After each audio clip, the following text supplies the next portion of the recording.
I still remember that morning, the one that changed everything. The smell of burnt toast, the faint hum of the ceiling fan, and the sound of my phone buzzing on the kitchen table. It was Emily, my daughter. Her name, flashing on the screen, always made me smile, until that day. But before I picked up, I didn't know it would be the call that broke a mother's heart.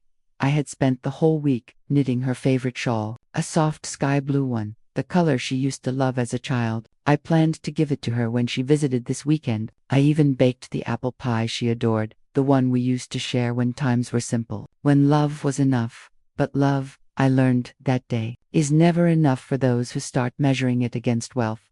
"Mom," she said, her voice polite, too polite, like she was talking to a stranger. I felt my heart sink right then. A mother knows when something isn't right. Double quotes. "Emily, sweetheart, are you coming home this Sunday?" I asked, trying to sound cheerful. A short silence. Then, "Mom, I don't think I'll have time. Ethan's parents invited us for dinner. They want to finalize the wedding details." Wedding details. She didn't even sound excited, just nervous. "Oh, that's wonderful," I said, though my throat burned. "Do they like you?" Another pause. But Mom, they think it's better if you don't attend the first dinner." I froze. "Why?" "They're just particular about family image," she said quickly. "They have a reputation." And I didn't let her finish. I felt something crack inside me, quiet but sharp. "Emily, are you ashamed of me?" I whispered. She didn't answer. Only silence. And in that silence, I felt years of love collapsing into a single truth. She wasn't my little girl anymore. That night, I couldn't sleep. I sat by the window, staring at the streetlights, the same street where I once carried Emily home after school. Her tiny hand wrapped around my finger, her laughter echoing in the evening air. And now, that same daughter was embarrassed to call me her mother, because I didn't have polished shoes and a big house. I worked as a nurse my entire life. I never had much, but what I had, I gave her every meal, every lesson, every dream. Her father left when she was 8. He said he couldn't live with small dreams, but I promised myself my daughter wouldn't suffer for it. So I worked double shifts, ignored my own health, and gave her everything she needed to feel equal to the world that once looked down on us. But the world, I learned, has a strange way of collecting debts, especially when you try to rise above it. A few weeks later, Emily came to visit. She was wearing an expensive dress, her hair perfectly styled, her perfume too strong, like the city life she'd chosen over me. "Mom, we need to talk," she said. I noticed her eyes cold, distant. There was a time she couldn't even speak without hugging me first. "What's wrong, sweetheart?" I asked. She hesitated. "Ethan thinks it's better if we keep our lives separate after the wedding. He doesn't want too much involvement with family matters." "Family matters," I repeated slowly. "Emily, I am your family." She looked away. "You'll always be my mother. But things are different now. His family is well known, and they have expectations. I don't want to embarrass them." Embarrass. That word stabbed deeper than any insult could. "You think your mother, the one who raised you, fed you, fought for you, would embarrass you?" Her eyes glistened, but her mouth stayed firm. "Please understand, Mom, I love you, but this is my life now." Then she left quietly, like she was escaping guilt. That night, I felt my chest tighten. I thought it was just heartbreak, but it wasn't. It was pain, real pain. By morning, I was in the hospital, hooked to machines, staring at the white ceiling. The nurse said I had a minor heart attack. I wanted to call Emily, but my phone stayed silent. Hours passed. Days. No message. No visit. Nothing. On the third day, Martha, my old neighbor and only friend, came rushing in with flowers. "Grace, you didn't tell me you were in the hospital." I smiled weakly. Didn't want to bother anyone. She held my hand. "What about Emily? Does she know?" I nodded. "She knows. She just hasn't had time." Martha's eyes filled with sadness. "Oh, Grace." I looked out the window. The world was still moving. Cars, laughter, sunshine. Everything continued as if I didn't exist. And maybe, to my daughter, I didn't anymore. The following week, I was discharged. No one came to pick me up. I took the bus home slow, quiet, empty. Every stop felt like a reminder that I was traveling alone now. When I reached home, there was a small white envelope on the table. Inside, it was a wedding invitation. "Emily and Ethan join us in celebrating the beginning of forever." My hands trembled. The ink blurred through my tears. No personal note. No, "I miss you." Just a printed card, cold and perfect, like the world she now belonged to. I didn't plan to go. I told myself I wouldn't. But something inside me whispered, you raised her. You deserve to see the woman she's become, even if she no longer sees you the same way. So I made a decision that night. If my daughter could turn her back on me, I'd turn my pain into strength. I began walking every morning, eating healthy, rebuilding myself. Not for her but for me, because sometimes the only way to survive heartbreak is to stand up and make it regret ever breaking you. Weeks turned into months. The wedding day came closer, and my heart no longer felt weak. I had aged, yes, but I carried something new in my eyes: peace. I didn't know whether I'd go to that wedding or not, but deep inside, I knew one thing: if I ever walked into that hall, I wouldn't walk in as a forgotten mother. I'd walk in as a woman reborn, and that is how my story truly began.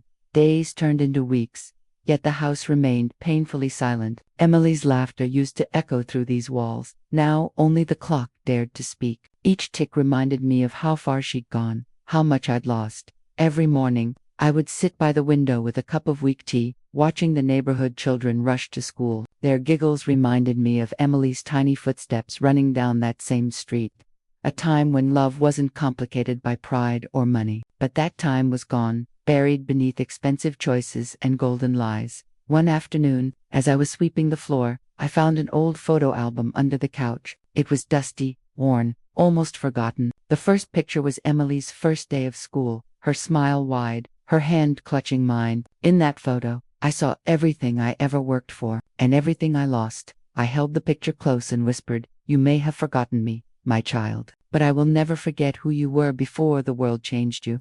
That night, sleep didn't come easily. My body was weak, but my heart was heavier. Still, something deep inside me began to stir. A small voice that said, "Grace, you've wept enough." A few days later, Martha stopped by, bringing a basket of bread and her usual warmth. She looked at me carefully. "You've been quiet lately, Grace." "Too quiet." I smiled faintly. "Silence doesn't hurt as much as memories do." She placed her hand over mine. "Don't let sorrow bury you alive. You've given too much to the world to fade away like this." Her words lingered. That night, I thought about the woman I had become, fragile, lost, waiting for someone who had already moved on. No, I couldn't stay this way. I had to find something to live for again, even if it wasn't my daughter. The next morning, I went to the hospital where I once worked. It felt strange walking through those doors again. The smell of antiseptic, the soft beeping of machines, the nurses in white uniforms rushing past. Everything looked the same, except me. "Grace," a familiar voice called. It was Dr. Patel, my old supervisor. He looked surprised. "It's been ages. How are you holding up?" I forced a smile. "Still breathing, doctor." "That's something," he nodded gently. "We've missed your calm energy here. You were always the one who could comfort a patient just by holding their hand." That moment hit me. I had spent my whole life caring for others, yet forgot how to care for myself. Maybe it was time to remember that. "Woman again." Dr. Patel told me about a volunteer position opening in the children's ward, reading to sick kids, keeping them company. I hesitated, then nodded. "I'll do it." My first day back at the hospital was both painful and healing. The laughter of the children echoed in the halls, fragile but full of hope. Little Mia, a girl with a shaved head and the brightest eyes, held my hand and said, "You remind me of my grandma. She says love never dies, it just changes homes." Her words felt like a whisper from God. Maybe love really never dies. Maybe it just moves from one heart to another, waiting for someone brave enough to carry it again. Every day I spent there, I felt a little stronger, not because my pain vanished, but because I started turning it into purpose. And slowly, without realizing it, I began to heal. One evening, as I was leaving the hospital, I overheard two nurses chatting near the lobby. "Did you see the papers? The daughter of the Richfield family is getting married next month. It's going to be huge." My steps froze. Richfield. That was Ethan's family name. I didn't breathe. My fingers tightened around the strap of my purse. "Emily," the nurses continued, their voices fading behind me as I stepped into the night air. The world around me blurred. Cars, lights, people, all distant noise. All I could think of was her wedding. My daughter's wedding. A celebration I wasn't invited to. For a moment, the old ache came back, heavy and sharp. But then, another feeling rose quietly inside me. Curiosity. What kind of woman had my daughter become? Was she truly happy? or just pretending to be, for the world's sake? Would she even recognize her mother if she saw her again? That night, as I sat alone under the dim light of my living room, I made a promise to myself. I would not go to that wedding out of bitterness or revenge. I would go because I needed to know whether I'd lost my daughter forever, or if a part of her heart still remembered me. But before I could walk into that wedding, I had to walk through my own fire first. I had to rebuild not just my health, but my dignity, my peace, and the woman I once was. So, I started small. I mended the curtains, repainted the walls, sold a few old items, and turned my little house into something warm again. Each brushstroke felt like stitching a wound closed. And with every sunrise, I felt less like a broken mother and more like a survivor. The days began to slip by differently now, slower, but lighter. For the first time in years, I didn't wake up with tears on my pillow. Instead, I woke up with purpose. Every morning, I would walk to the park near the hospital before my volunteer shift. The air there was clean, the trees heavy with sparrows, and the world seemed softer at sunrise. I used to think peace was something given by others, but I was learning peace is something you build with your own hands, one quiet morning at a time. Martha often joined me on those walks. "You're glowing these days," she said once, adjusting her scarf. "If Emily could see you now, she wouldn't even recognize you." I smiled faintly. Maybe that's the point. Martha chuckled, still thinking about the wedding. I hesitated, every day, but not the way I used to. I'm not dreaming of being part of it anymore. I'm just wondering what kind of woman my daughter has become, whether she's happy, or just pretending. Martha nodded, her eyes kind. When the heart breaks, Grace, it either hardens or softens. Yours has softened in the best way. That's your strength. Her words stayed with me. A few days later, while reading to the children in the hospital, I met a woman named Mrs. Carter, the director of a small local foundation. She'd been watching me from the corridor as I read stories aloud to the kids, changing my voice for every character, making them giggle despite their pain. When the session ended, she approached me with a smile. "You have a gift, Grace," she said. "You make people forget their suffering, even for a moment." I laughed softly. "I just read stories. It's the children who bring them to life." "No," she said. "It's your heart that brings them to life." Then she offered something unexpected. Her foundation was launching a small community care center, a place for elderly patients who had no family left to visit them. She wanted me to help lead it. My heart stopped for a moment. Me, yes, you. You have what money can't buy: empathy. For a second, I didn't know whether to cry or laugh. Me, the mother who had been left behind, being chosen to care for those forgotten by their families. It felt poetic, maybe even divine. I accepted that. The following weeks became the busiest of my life. I cleaned dusty rooms, organized shelves, cooked meals for the elderly residents, and even taught a few to paint and write again. The center became my second home, full of laughter, tears, and small miracles. There was one old man, Mr. Henry, who used to sit by the window all day, staring outside. One afternoon I asked him, "Who are you waiting for, Henry?" He smiled faintly. "My son. He hasn't come in 7 years, but every day I tell myself, maybe today." His words pierced me. That same hope, that same waiting, it lived in me too. But unlike Henry, I didn't want to wait forever. I wanted to find closure, not through anger, but through peace. Then, one evening, while arranging flowers in the center's small garden, Martha came running in, waving a folded newspaper. "Grace," she called breathlessly, "look at this." It was an article from the society section, a photo of Emily and Ethan smiling under chandeliers, titled, "The Richfield Wedding of the Year, scheduled this Sunday." There it was, her wedding date, just 3 days away.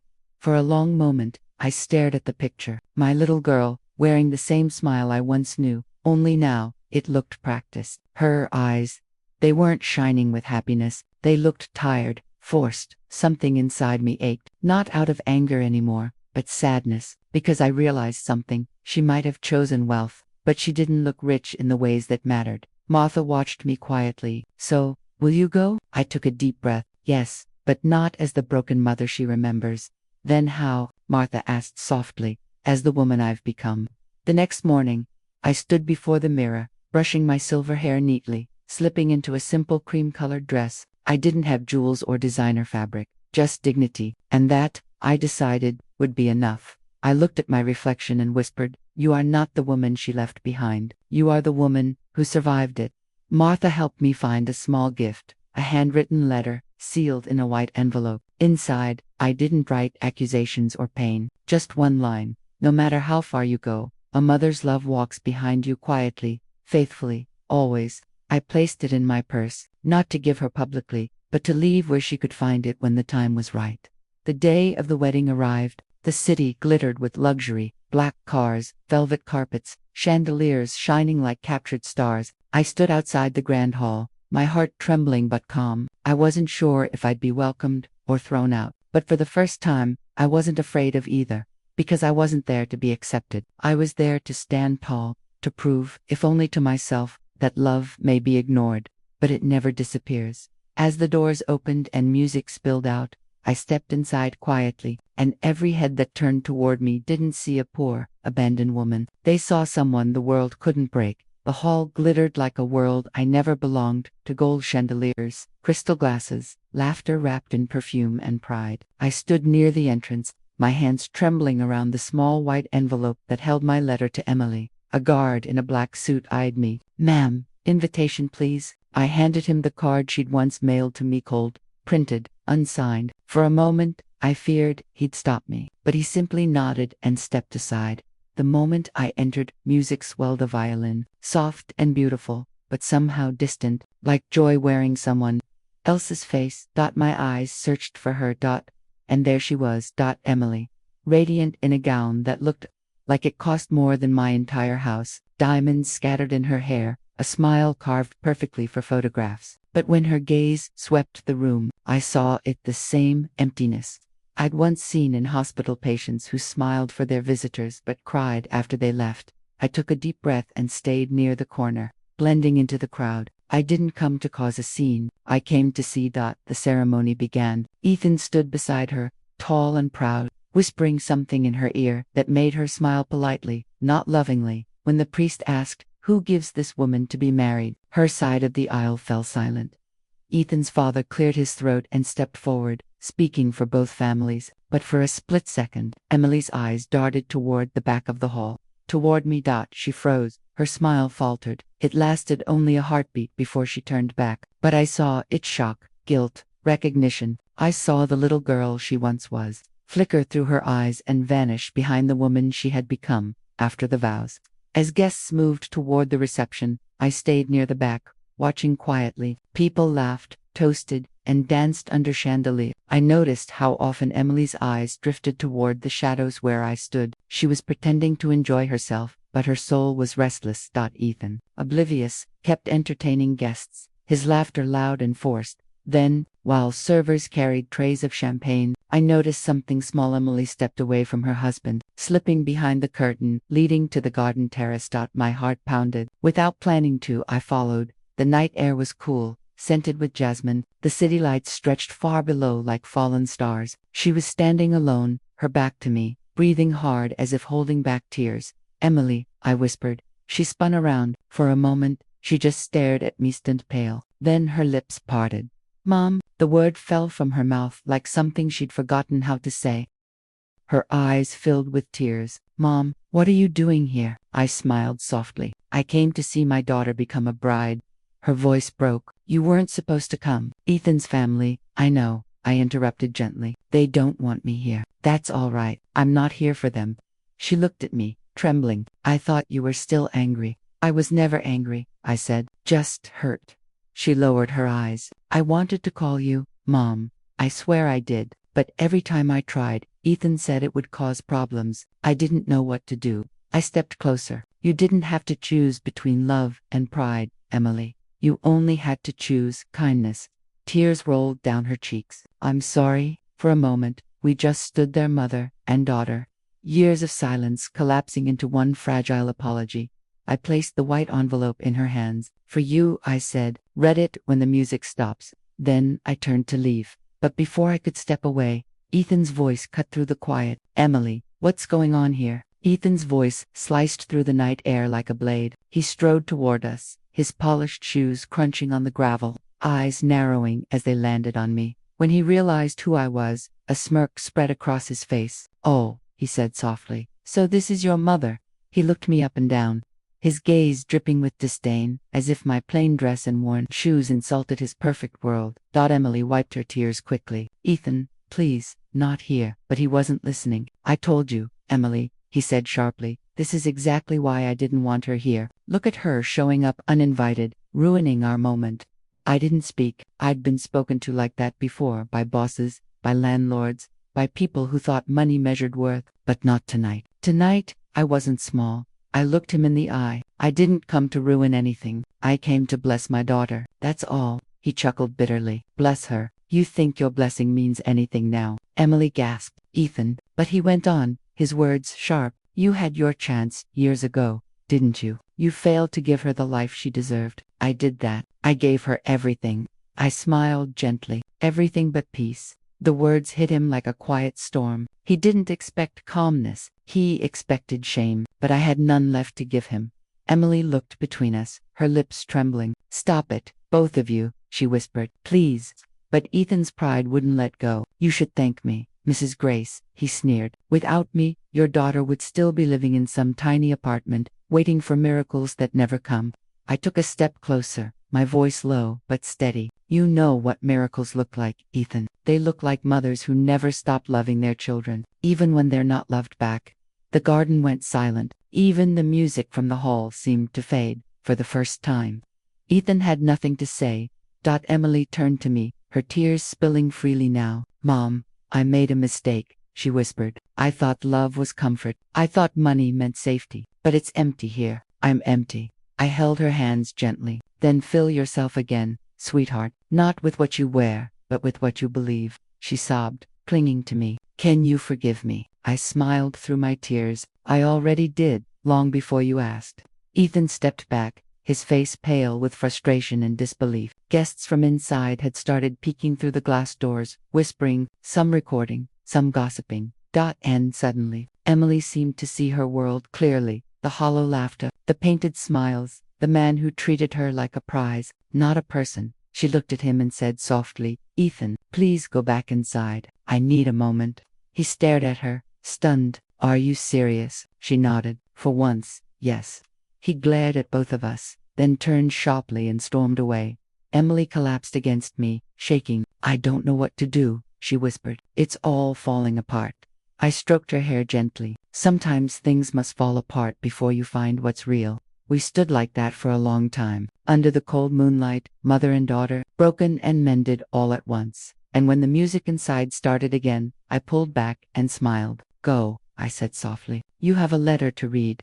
She nodded, clutching the envelope I had given her earlier.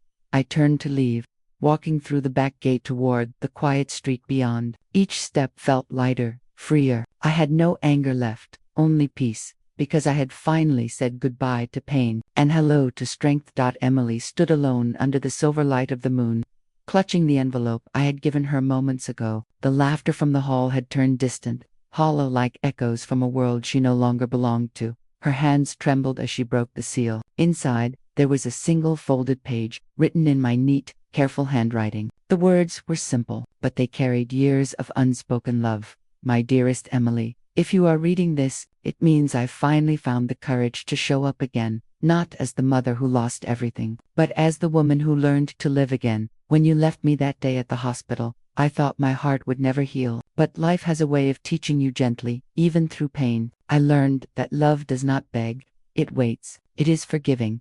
I don't blame you for choosing comfort. The world often makes us believe that money means happiness, but true peace, it comes from the people who never stop loving you. Even when you walk away, if ever your heart feels heavy, remember this, you can always come home, not to the house we lost, but to me, because my arms will always be your home. Love, Mom. Tears blurred her vision as she read. The paper shook in her hands, drops of water staining the ink. She pressed the letter against her chest, gasping softly, as though she could feel my heartbeat through the paper. Inside the hall, the music had shifted to something grand and cold. Ethan was back on the dance floor, smiling for the cameras, pretending everything was perfect. But Emily knew better now. She folded the letter carefully and whispered to herself, I want to be like her, strong. Then she turned, lifting her gown, and walked through the doors, not toward Ethan, but toward the exit. Meanwhile, I was already on the quiet road leading home. The night wind brushed my face, cool and freeing. For the first time in years, I didn't feel poor or abandoned. I felt whole, not because forgiveness had set me free. I didn't need revenge. I didn't need to prove anything. I had found my strength not by fighting her world, but by surviving it. When I reached home, the small cottage glowed with soft yellow light. Martha was there, sitting by the fire, her knitting in her lap. She looked up as I entered. "Well," she asked softly, "did she see you?" I smiled faintly. She saw everything she needed to. Days passed. Then one morning, as the first rays of sunlight poured through my window, I heard a knock on the door. When I opened it, Emily stood there. No makeup, no diamonds, just my daughter, her eyes red from tears, but her face calm and humble. Without a word, she fell into my arms. "Mom," she whispered, "I left him. I couldn't live in that world anymore. I want to start again, with you." I held her close, my hands trembling. "Then you already have, my love." She laughed through her tears. "You know what Ethan said when I walked away? He said I'd regret it." I smiled. "Then prove him wrong, not with hate, but with happiness." Months later, Emily and I opened a small flower shop together in the same town where I once cleaned offices. We called it Grace and Bloom. That people came for flowers, but stayed for the warmth, the laughter of two women who had broken and healed together. And sometimes, when customers asked about the story behind the shop's name, Emily would smile and say, "It's named after my mother. She taught me that even when life cuts you down, you can bloom again." Closing narration for your voiceover. Some wounds never fade, but they stop hurting when love replaces pain. My daughter chose money once, and I chose silence. But life brought us back to each other, not through wealth, but through forgiveness. Because in the end, love always finds its way home. The morning sun poured through the shop window, spilling golden light over rows of lilies, tulips, and roses. Their petals shimmered like little fragments of hope, fragile, yet strong enough to bloom again after every storm. It had been 6 months since Emily came back home, 6 months since the wedding that never truly happened. And in those months, we built something beautiful out of the ruins, Grace and Bloom. When we first opened the doors, we had only a few wooden shelves, a single old fridge, and a sign I painted myself with shaky hands. But people didn't come for perfection. They came for the feeling, for the way our shop smelled like forgiveness and fresh beginnings. Emily worked beside me every day, her laughter returning, her eyes softer now. There was still guilt buried somewhere in her, but she was learning to forgive herself, one bouquet at a time. One morning, a woman entered, elegant, dressed in a navy coat, her eyes sharp with curiosity. "This shop has such warmth," she said, glancing around. "Who runs it?" I smiled. "My daughter and I." Her gaze softened. "You must be Grace then." I nodded. She held out a card. "I'm from the City Chronicle. We're featuring stories of women entrepreneurs who started from nothing and made something beautiful. Your name came up more than once." My hands froze around the ribbon I was tying. "Mine?" She nodded with a grin. "Yes. People say you turned pain into purpose. That's rare." Emily came out from the back room, her apron dusted with flower petals. "Did someone say interview?" she asked, smiling shyly. The woman laughed. "Yes. But I think it's more than that. It's a story of strength, of two women, mother and daughter, blooming again." That afternoon, as the reporter asked her questions, I found myself telling our story for the first time, not with tears, but with power. I spoke about the hospital day, about the silence, about the night at the wedding. Every word felt like a weight lifted, as if pain itself was turning into something valuable. When I finished, the reporter smiled. "Do you know what's remarkable?" she said. "You don't sound bitter." I smiled softly. Bitterness keeps you stuck. Forgiveness lets you grow. The article came out a week later, titled, "From Broken to Blooming: How Grace Taught a Town What Strength Looks Like." People began coming from nearby cities just to meet us. They said, our shop felt alive, not just because of the flowers, but because of the calm inside it. And soon, we weren't just selling bouquets, we were offering hope. One evening, as we were closing the shop, Emily turned to me with a quiet smile. "Mom," she said, "do you realize people don't come here for flowers anymore? They come for you." I laughed. "For me?" "Yes," she said softly. "You have this way of making people believe, again, in love, in family, in second chances." I touched her cheek gently. "Then, we've done something right." She hesitated. "I've been thinking of something. Maybe we can start a foundation for women who've lost everything, like we did once. We can teach them how to start small businesses, too. I looked at her, proud and moved. That's a beautiful idea. Weeks later, the Grace and Bloom Foundation began. We rented a tiny space beside the shop, and every Saturday, women gathered, widows, single mothers, women abandoned, broken, or forgotten. We taught them how to plant, sell, and believe again. Every week, I'd tell them, it's never too late to bloom. Even cracked soil can hold seeds if you dare to plant again. And every week, they left with more hope than they came with. One afternoon, as the sun dipped low, I was arranging lilies when Emily came running in. Breathless, Mom, she said, waving a letter. Look at this. I wiped my hands and opened it. It was from a Community Business Award Committee. Dear Grace and Emily, you have been nominated for the City Women of Inspiration Award for your contribution to rebuilding lives through grace and bloom. My throat tightened. Oh, Emily. She hugged me tightly. We did it, Mom. No, I whispered. You did it. You found your way back. Tears filled her eyes. Because you never stopped waiting. The night of the ceremony was quiet. Nothing like her wedding had been. No champagne. Just real smiles and real stories.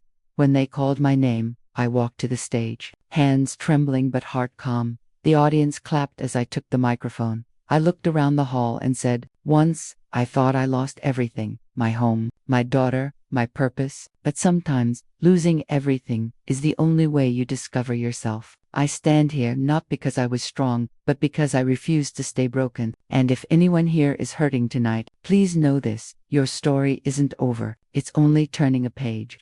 The hall rose to their feet. Emily stood among them, clapping through her tears. That night, when we returned to the shop, I placed the award beside a vase of white lilies. The nameplate gleamed under the soft light. Mom, Emily said, her voice trembling, you're finally getting what you deserve. I smiled. No, my dear, we are. Stood there in silence, surrounded by flowers, living proof that even the most broken things can bloom again. Life tested me in ways I never expected, but every heartbreak carved a space for strength to grow. My daughter once chose money over love, but in the end, love chose us both. Because true strength isn't about what you gain, it's about what you grow through. 3 years later, the sign above the shop had faded slightly from the sun, but it still stood proudly, Grace and Bloom. The name that once marked our rebirth now whispered stories of hundreds of other women who had bloomed too. The shop had grown, so had we. Emily now managed 3 branches across the city, and our foundation had helped dozens of women start their own small businesses, bakeries, tailoring stalls, handmade craft shops. Each one carried a story that began with pain and ended with strength. But today was different. Today, the world outside my little town had begun to take notice. I stood backstage, nervously adjusting the microphone around my collar. The auditorium was full. Hundreds of faces waiting to hear from me. A woman who once slept on a hospital bench, who was once left behind, who once thought her life was over. Emily peeked in from the side curtain. You okay, Mom? I smiled softly. I've never been more ready. She squeezed my hand. You've got this. Just speak from your heart, like you always do. Then she stepped back as the announcer's voice echoed. Please welcome the founder of Grace and Bloom Foundation, Grace Williams. As I walked onto the stage, the lights felt blinding for a moment, but when I looked out at the crowd, something inside me steadied. I began softly. A few years ago, I was just a mother standing outside a wedding hall, invisible and broken. I thought my story ended that night. But life, it turns out, doesn't end with heartbreak. It begins there. The room fell silent. I could see tears glinting in the first few rows. When my daughter left me, I learned what emptiness feels like. But when she came back, I learned what forgiveness really means. I realized strength isn't loud. Sometimes, strength is a woman picking herself up quietly, day after day, refusing to stop blooming. People nodded, moved. I continued. So, to anyone sitting here today, thinking you're too broken, too late, too lost, please remember, you are not done yet. The soil of pain can grow the most beautiful flowers if you dare to plant again. When I finished, the hall erupted in applause. Some stood, some cried, all clapped, but my eyes searched for one face, and there she was, Emily, front row, her hands over her heart, eyes shining with pride. After the event, she ran to me, hugging me tight. Mom, you were incredible, she whispered. I smiled. You know, when you left me years ago, I thought I'd never be enough. But today, I finally believe I was always enough, just as I was. She laughed through her tears. You've always been more than enough. As the years passed, I continued to speak in schools, community centers, and even online. People began calling me Grandma Grace, a name that made me smile every time. I spoke about love, dignity, forgiveness, and second chances. I told women that pain is not the end of their story, it's just the soil from which they'll rise. Sometimes, Emily joined me on stage. Other times, she stayed in the shop, surrounded by flowers, sending out little notes with each bouquet that read, "No storm lasts forever. Keep blooming." One evening, after a long day, I sat on the shop porch watching the sunset. The sky glowed orange and soft pink, like the petals of our favorite roses. Emily brought 2 cups of tea and sat beside me. "Mom," she said, "do you ever wish things had happened differently?" I thought for a long moment. Then I shook my head. No, because if life hadn't broken me, it wouldn't have built me. She smiled. "You really believe everything happens for a reason?" I nodded. Every heartbreak, every silence, every goodbye, it all led me here, to this peace. We sat quietly, sipping tea as the last light of day faded behind the hills. In the distance, a group of women from our foundation laughed and waved goodbye, their arms full of flowers and new dreams. And I realized something simple, something pure. My story had stopped being mine alone. It had become ours. Have you ever been hurt by someone you love, but found the strength to forgive? Share your story in the comments. I'm listening. And if this story touched your heart, don't forget to like, subscribe, and stay with Grandma for more true stories of love, pain, and healing.